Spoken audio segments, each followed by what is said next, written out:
Sponsor an orphan, and you'll help support a vulnerable child to have the education they've always dreamed of, so they can build a brighter future. You'll be feeding a hungry stomach and a hungry mind with knowledge that will last them a lifetime.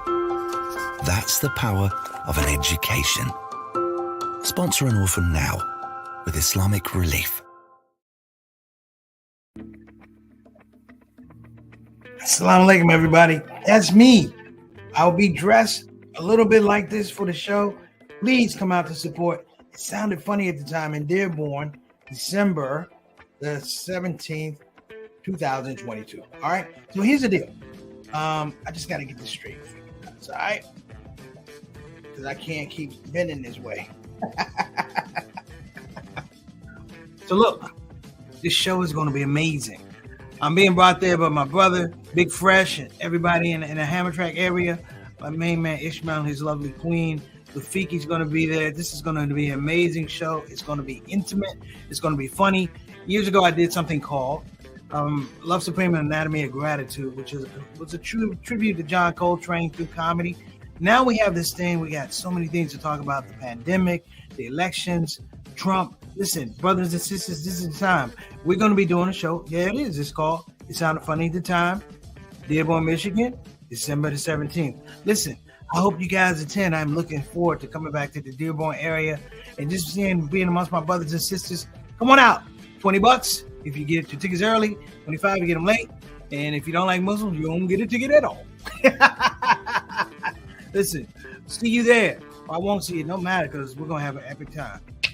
With your moms. It sounded funny at the time. All right, assalamu alaikum warahmatullahi wabarakatuh. Everybody, it's your brother Preacher Moss, host of the SOS, the Shout Out Show. Wishing that you and yours had a wonderful weekend. Let's get to it. Before we get out show today, which is we're talking about healthcare, or what I call HealthScare. Want to give a congratulations to my brother Deion Sanders. Congratulations on a job well done at Jackson State. Have one more game to be played December the 17th down in Atlanta at the bowl game. I wish you the best. I wish North Carolina Central the best too. Congratulations to making it to the bowl as well. And I also want to give a shout out to the people that have been supporting him. Of course, my Aunt Annette has been a big supporter of Deion and all that family. I think I really appreciate it. Some of what he said and a lot of what he's done. I'm going to keep this short. Satana and I were talking about this before we started the show. You know, Deion Sanders was hired to be the head coach at University of Colorado University. I always say it different. Listen, this is a Power 5 school. This is a major accomplishment. And while he's taking his position, he is leaving Jackson State. And there are those, the detractors, that claim that he is leaving Jackson State for the money. He's leaving Jackson State for a bigger job, a bigger opportunity. And yes, if he's leaving for more money, yes, that has to do with how he takes care of his family, how he takes care of his future. Listen, he's earned it. A lot of people don't understand the fact that when Deion Sanders went to, let me get this straight, when he went to Jackson State was not a winning program, okay? That's number one. Number two is this is one of the few coaches that was able to leverage star power to bring partnerships. Very few partners, very few football coaches can bring partnerships to a school. And I don't know if you've ever been to Jackson, Mississippi. I did a show at Millsap University. And I'm going to tell you something. Millsap College, I think it was. And I'm going to tell you something. There's not a lot in Jackson, Mississippi. And let me be very, very, very clear. The idea that somebody brings hope, economy, revenue to a place that's depressed, I don't care if it's football or not. This is a godsend. Now, my problem is there are people who are detractors about him leaving. Well, you know, there's a gym that he said, which is about head football coaching. And he didn't sum it up the way I'm about to sum it up, but I'm going to give you guys just a little thing, and then we're going to get back. We're going to do a break, and I'll be back. It's about occupational mobility. In the football game, there's something that's called occupational mobility, where if you don't move around, you don't get promoted, you stay in the same spot, particularly in the NFL, you are most likely going to get fired. If you stay in the same spot and a new coach comes in, a new coach brings in his regime, and this is the culture. For the people that are detractors about Deion Sanders taking this job, I want you to know, for whatever he was paid at Jackson State, it was not enough. It was not enough for coming up with ideas for name, image, and likeness for the players, the uniforms, filling the stands, the revenue. When you bring football to a point where people are able to be vendors and you have the opportunity to be vendors, brothers and sisters, I'm like, this is a whole different ball game. Did it end too soon? You could say that, yes. You could say he didn't finish out his contract, but that's foolish. That's foolish. You know why? Because you can't pass up an opportunity to make you feel good. Or I can't do it to make you feel good. Or you can't do it to make me feel good. Words being now thrown out that he broke his promise, he lied. It's foolish talk. You don't understand the business of college sports. I rest my case. Now, shout out to Sister Nashua Khalil. Her and her mother are going to Umrah. Sister Amina is not feeling well, so we'll make sure we have some du'as for her. Shout out to Mary Adams and also Carol Slocum. So with that, we're going to go ahead and start the show. We're going to be back. Don't you move. We're talking about HealthScare. Are you healthy? We'll be right back.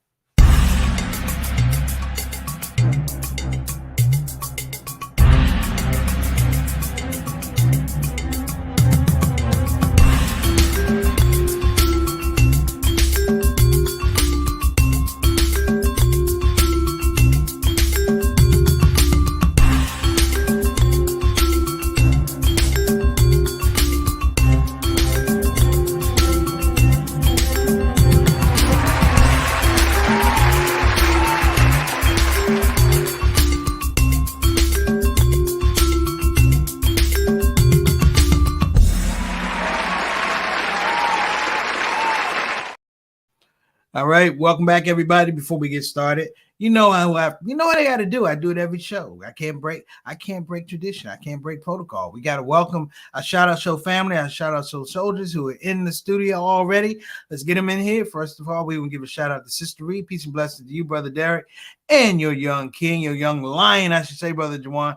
Sister Reed, I do owe you a call. Apologies, it was a little crazy. After 1 o'clock, I had some deadlines to deal with, but I owe you a call, and I will give you a call. And next up, how can we forget Mr. 6 o'clock, Mr. Straight Up, Straight Down, a Canadian envoy to the show, my main man, Altaf Rashid. What's going on with you, brother? Checking in all the way from Canada. We appreciate you. Wa alaikum assalam wa rahmatullahi wa barakatuh, dear brother. Thank you so much for being a part of the show. Next up, and we got Mama San. Her legal name is Mary B. Moss, but I call her Mama San. Thank you so much for joining us on the show. Talking about good health to the SOS family. Yes, we all need good health these days. So I came up with this topic. Mom, I hope you don't mind. I'm just going to reflect on healthcare in a broad sense and the way it's affected our family. So I hope you don't mind. Next up, the irrepressible Eric Carter. Wa alaikum assalam. Welcome to Barakatuh, my dear brother. Thank you so much for joining the show. Hope all of you had a good weekend. You were here on the Shout Out Show with Sister Satana and your boy Preacher Moss. Thank you guys for coming in. Next up, Sister Aika. Wa alaikum assalam rahmatullahi wa barakatuh. Hope you're doing well. Peace and blessings to you. And Melbourne, Indonesia, Jakarta, Australia, wherever it is you are. Alhamdulillah, travel safe. Okay, next up, my main man. Big brother Bilal Salahuddin. Wa alaikum assalam rahmatullahi wa barakatuh. I know you're going to be on good behavior today because you got your queen with you. Shout out to my dear sister Sonia Dalton Salahuddin. Hope you're doing well. Nice to hear you. Well, I'm already done jumped the gun. Satana already smiling. I've jumped the gun. Okay. And I want to give a shout out to my dear little brother, Johnny L. Thomas, better known as JT. Wa alaikum assalam rahmatullahi wa barakatuh. Thank you for some of the comments and conversation we had, brother. A lot of you guys will know I bug JT like 6 a.m. just because I'm up. And he takes my call. He's so gracious. So much love, little brother. All right. In the house. So Bilal, you don't really matter right now. So anything I said about Bilal, scoot it to the side. His queen has her own thing. She said, I'm here today. Salam, baby brother. Wa alaikum assalam. Wa rahmatullahi wa barakatuh, dear sister. Thank you for joining us. Because, it's such an improved, more robust show when you hear Because when Bilal's here, he just brings down the flavor of the show so much. Sometimes I just finish the shout out show and just walk in the parked cars. That's how depressed I am when it's just Bilal. So thank you so much. Thank you so much. We appreciate you. And of course, we can't get this show started out without, of course, our executive producer, Sister Satana Whitfield. Wa alaikum assalam wa rahmatullahi wa barakatuh. She says, welcome, SOS fam. Thank you so much. So, healthcare. Are you healthy? Now, I've had a couple, maybe a year and a half. Well, I've had some health issues.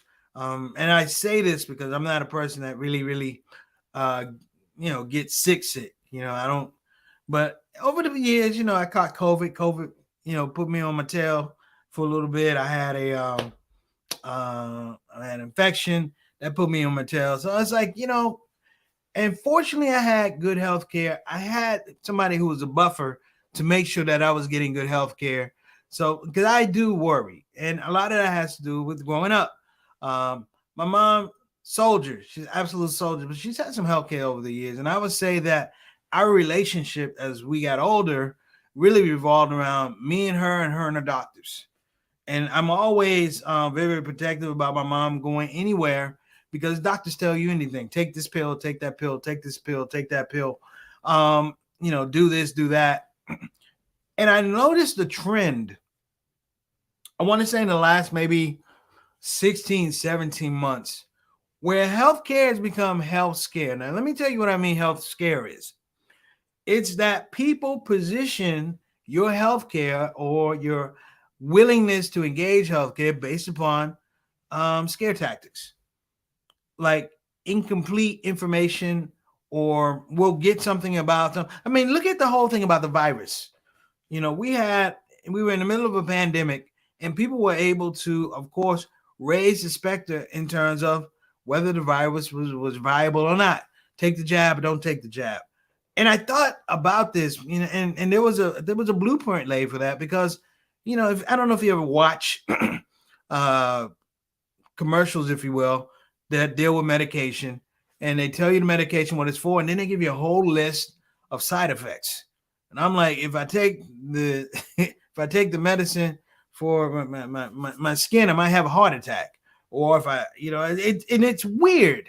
It's very, very weird because the healthcare profession per se is kind of remained the healthcare profession. They have a Hippocratic oath that they have to deal with. That's the medical creed.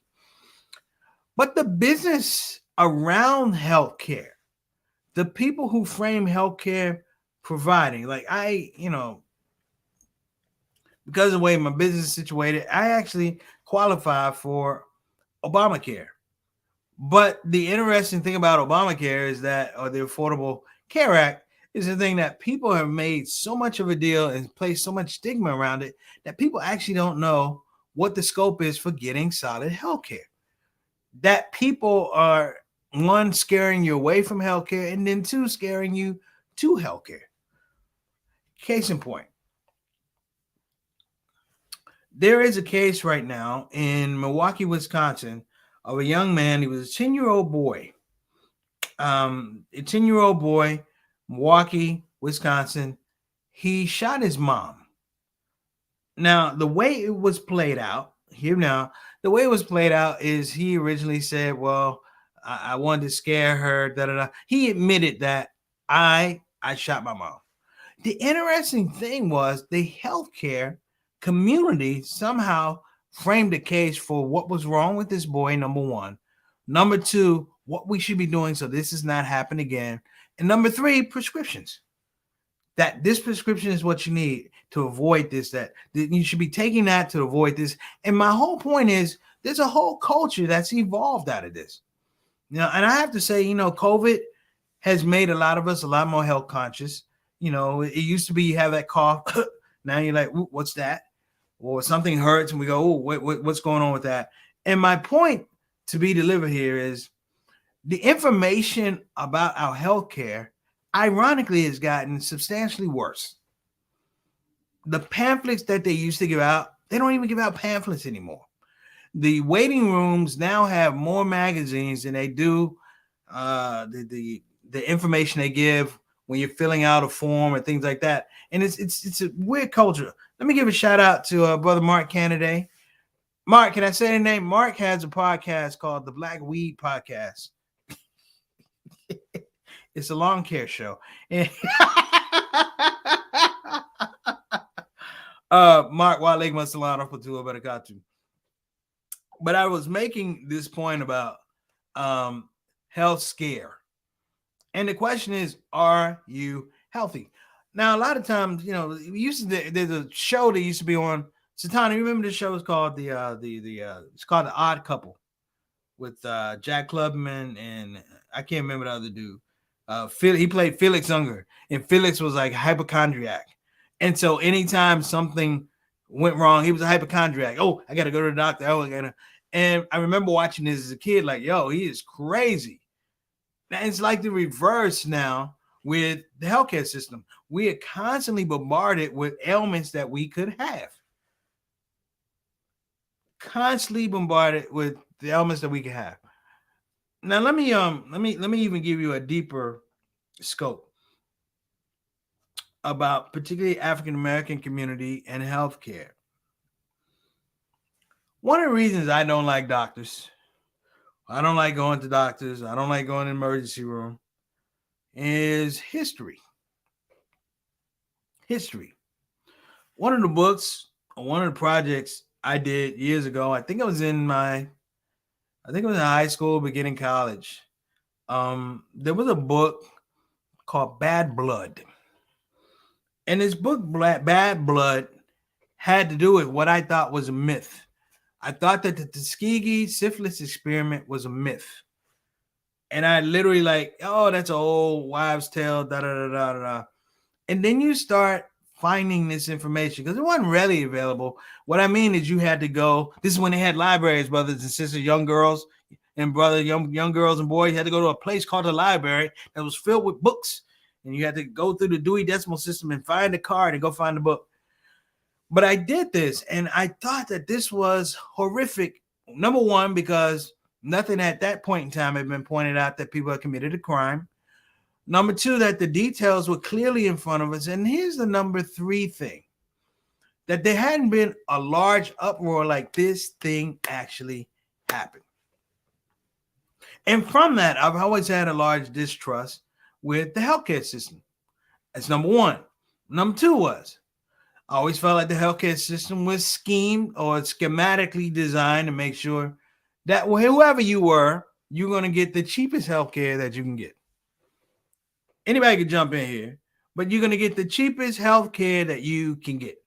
The whole notion of going to the clinic is not what it was going to the urgent care. Back in the day, the clinic was a place where you went if you didn't have enough gas to go to the hospital and die. That's what the clinic was. And then this whole framing, if you will, this whole framing of health is not about prevention. It's not about, of course, assessments. It's about how bad you feel. Clearly, even now, what is one of the pushes that we have today? Categorically, when we talk about health, we talk about mental health. What's the scope about mental health? Well, mental health is needed. Don't get me wrong. Mental health is needed 150%. But the people who are talking about mental health are the same people who are denying mental health, that it wasn't something that could be covered under insurance back in the day.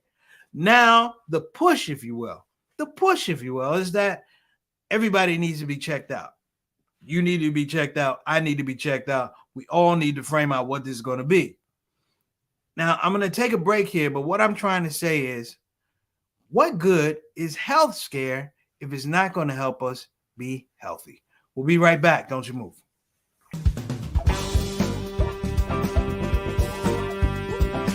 Hey, babies. Welcome to Radio WCUC, Convenient Urgent Care, home of the smart patient. This is DJ What It Do. You know what time it is. It's the top of the hour, and the request lines are open.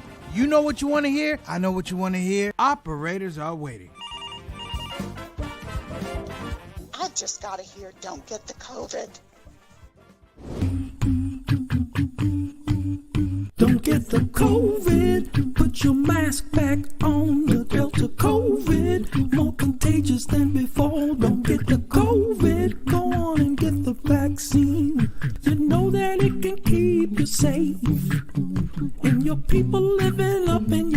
weeks.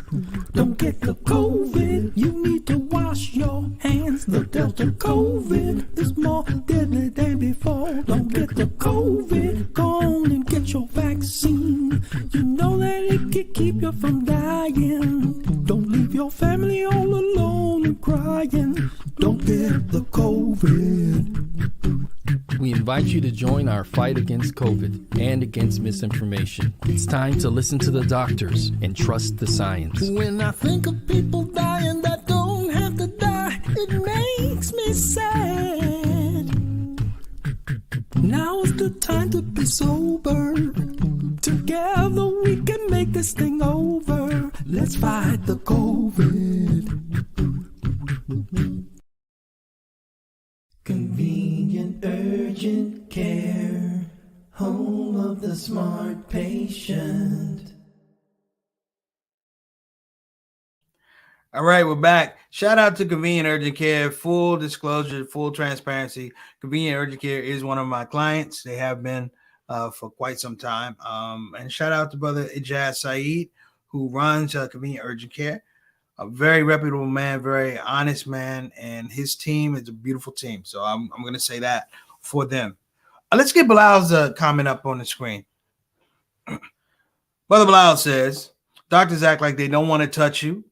They have one foot out the door when they come to the room to see you. Yeah. And the contrast is the constant push to get you in. Do this thing. Satana, I don't know if you can do this, but do this thing next time tomorrow. Roll down the street and find out how many urgent cares are in your neighborhood. I'm talking about before you get to a hospital, find out how many urgent cares are in your neighborhood. Like by my mom's house, just on one road on Martin Luther King, I counted 3 urgent cares. 3. I mean, how many people are getting sick on Martin Luther King Avenue? 3 urgent cares. You go around the city of Houston, urgent care everywhere. So what does that say? What does that say? What signal does that send to you? It says to you that this area, this environment, this time, if you will, people are not healthy. The perpetuation of urgent care, the proliferation of urgent care, the population of urgent care says that 1, you're not healthy, and 2, you're so unhealthy that we don't want you to go to the hospital. Brother Bilal has a point. You go to the hospital for emergency. You go to urgent care because you don't want to go to the hospital. And just that whole delineation, if you will, is scary. I oftentimes say, well, let me go to an urgent care. I've gone to certain urgent cares just to see how they act. And what I found is like, it's a business.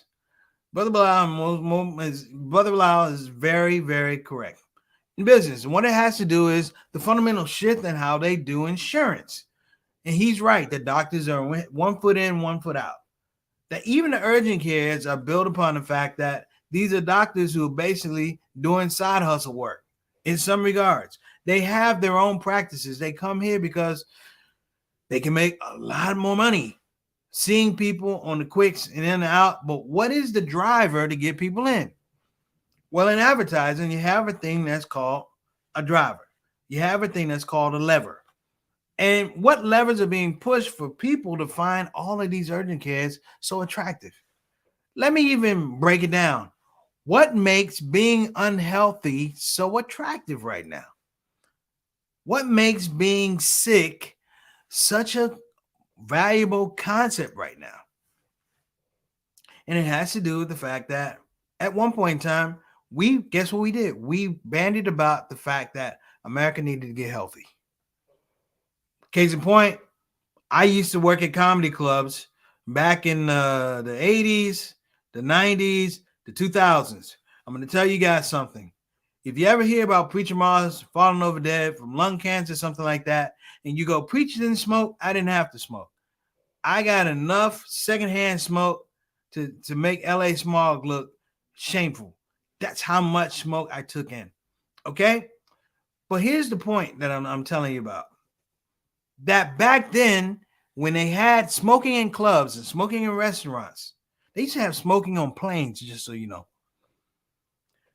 There was a movement that said smoking is unhealthy. There were lawsuits against R.J. Reynolds to make them disclose that, you know what, the nicotine, the thing that delivers the nicotine is addictive. And we cleaned that up. And we cleaned up some societal things like drunk driving. We made drunk driving not a popular thing. And we made cocaine not a popular thing. We made crack not a popular thing. You know, opioids, we made them not popular things. We talk about fentanyl.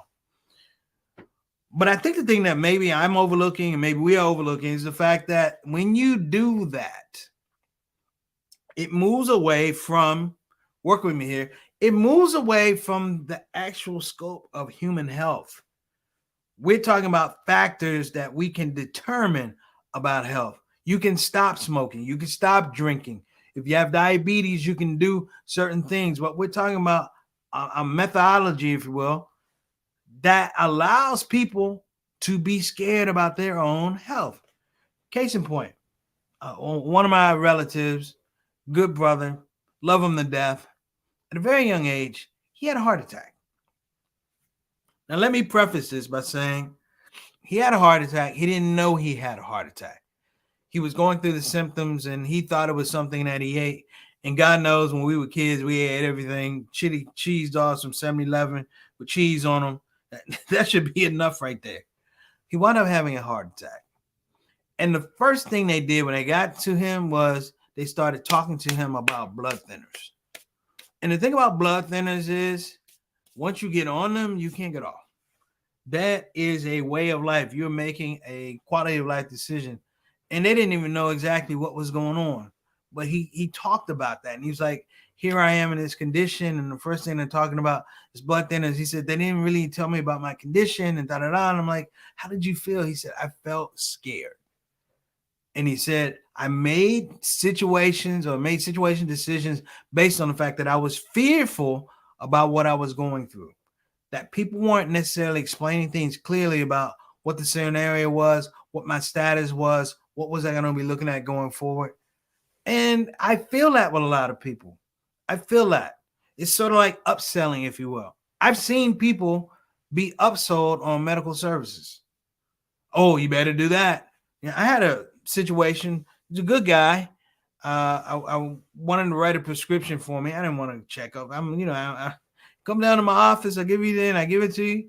And he goes, hey man, you should go, let me check you out. Man, I'm not trying to get checked out. I just came for this. Oh, we check you out, not a problem. So sometimes my blood pressure runs a little high, but it really runs high. Guess when? When I got to go to a doctor's office. And so me saying I don't want the blood pressure, him strapping me up, my blood pressure was high. And instead of saying, hey man, I know it's stress, he's like, oh my God, you're a dead man walking. I'm like, damn, dude. No bedside manner. You trying to give me the stroke out here. And, he was like, we're going to do this. We're going to do that. And we're going to check your heart and da-da-da. I'm like, hey, man, heart's fine. And I would literally show him, I'm going to go home. I'm going to relax. And they gave me these pills, these blood pressure pills. I'm like, listen, man, my points are going to go down a lot as soon as I get in the car and put the key in the ignition. But it was the thing, come back and we're going to check it. And I was like, I'm like, well, maybe I'm going to go. And it was funny. I said, dude, you never heard me say that coming to this office adds points to my, and it wasn't to the fact that I said, I'm going to come down. And I took a picture of my blood pressure reading and I sent it to him. And I said, this is the reason I'm not coming down, because it's normal. We never talked again. It is what it is. So, brothers and sisters, if I can sum this up, don't let people scare you about your health. Investigate, find people that you trust about your health, ask the tough questions, ask the annoying questions, ask the investigative questions, but doggone it, ask questions. Don't let people scare you when it comes to your physical and mental health. That's our show today. I'm Preacher Mars. God bless. We'll see you tomorrow. Assalamu alaikum wa rahmatullahi wa barakatuh. We'll see you tomorrow, inshallah. Assalamu alaikum wa rahmatullahi wa barakatuh. Take care. Thank you guys so much.